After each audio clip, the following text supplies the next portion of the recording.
Officials of the executive and some lawmakers still at odds over the process of terminating treaties and international agreements.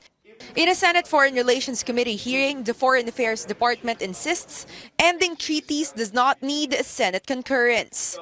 When President Duterte sent the VFA notice of termination, he was merely exercising his diplomatic powers granted to him by the Constitution. But Senate Minority Leader Franklin Drilon points out, if Senate concurrence is needed in entering into a treaty, its approval is required as well in terminating it.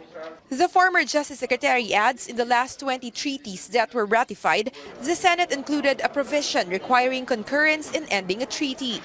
Drilon points out both the Foreign Affairs Department and Malacanang did not oppose these provisions at the time.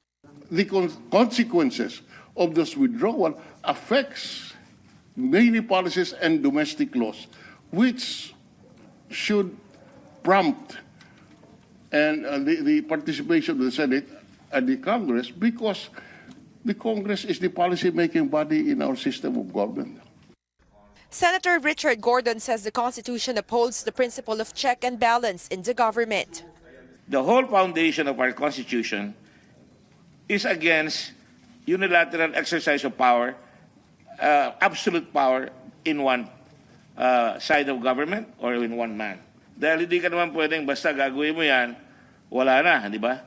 Senate President Tito Sotto says the Senate will put to a vote on Wednesday the resolution expressing its position, requiring Senate concurrence in terminating a treaty.